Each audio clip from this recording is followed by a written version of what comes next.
Disclaimer, all guns on display in this video are clear and safe, and all gunfire was performed at a safe and regulated gun range. This is my Stevens Model 25 and the cheapest rifle scope I could find on Amazon, the Barsa 4x15 rimfire scope.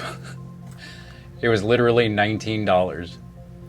So we have a $19 scope on like a 60-year-old bolt action rimfire rifle here.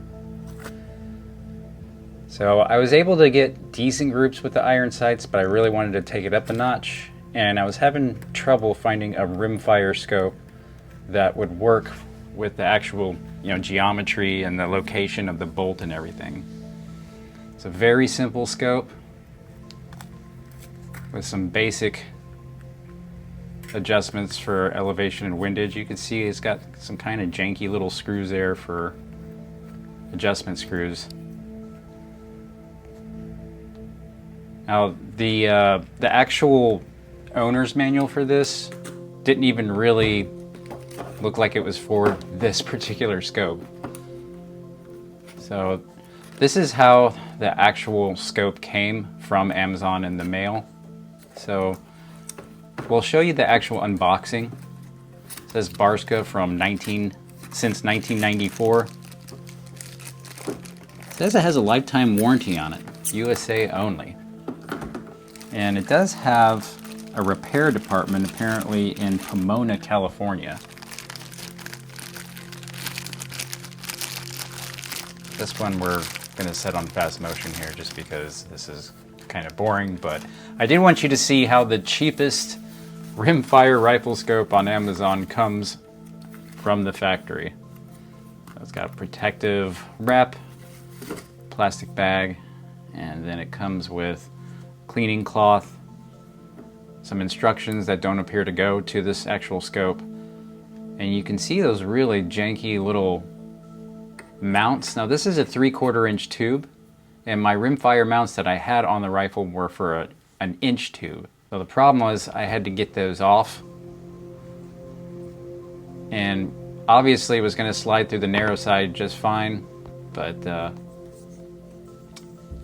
we had to modify it slightly by grinding on it with a Dremel and bending it with a screwdriver. Then I had to wrap it with electrical tape for it to actually fit inside those 1-inch rings that I had already installed on the rifle. Now here is the very first shots taken with the Barsa scope.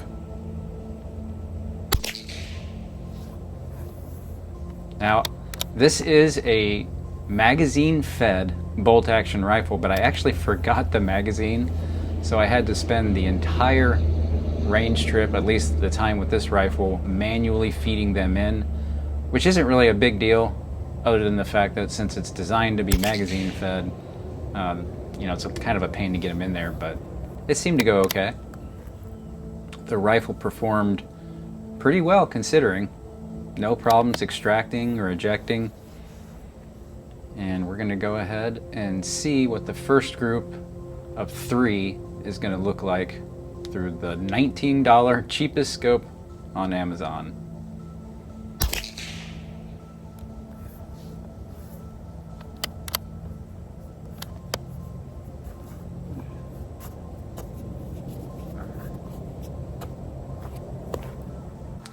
Now you can see we are way down to the right and about 8 inches low, but not a terrible group considering it is almost a 70-year-old rifle and a $19 scope. So I don't know what this is going to go like at this point in the video. I had my little Swiss Army knife Victorinox Compact on me, which was the perfect size for adjusting the screws, so I just made a couple of complete turns in the direction I needed to go.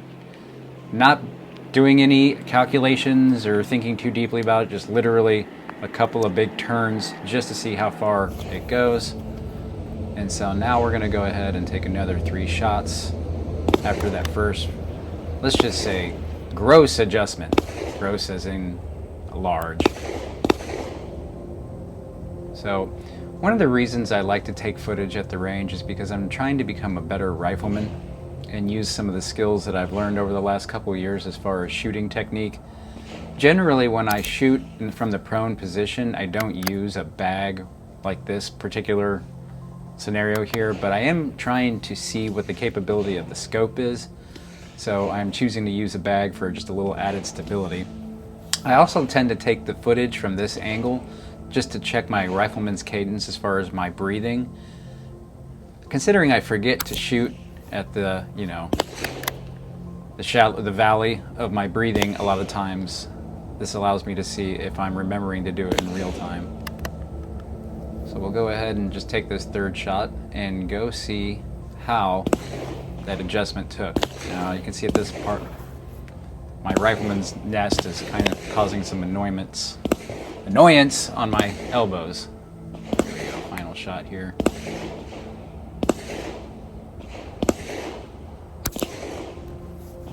Let's go see what those couple of turns of the screw did. Now, considering I did no calculations whatsoever and just turned the screws a couple of times, that's actually pretty good. Literally the second set of shots. So we're just going to go ahead and make a couple of slight nuanced clicks here for both windage and elevation, and go ahead and see if we can go ahead and have this be the final adjustment. I'm saying this is going pretty well considering.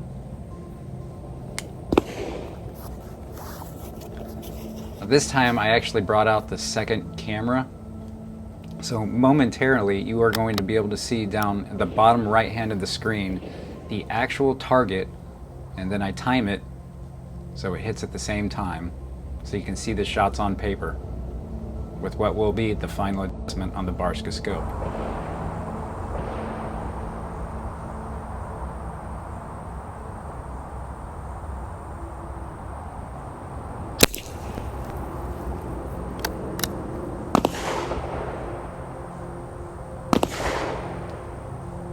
First shot's in the X.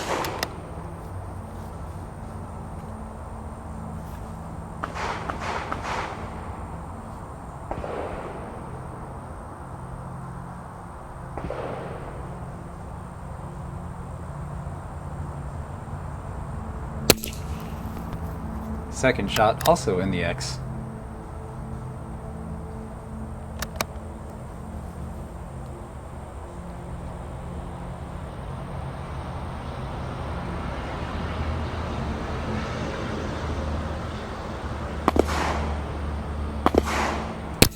And there you have it, folks. Not too bad of a group considering this is the cheapest rifle scope on Amazon, and it is an old gun, and it's literally held on with electrical tape.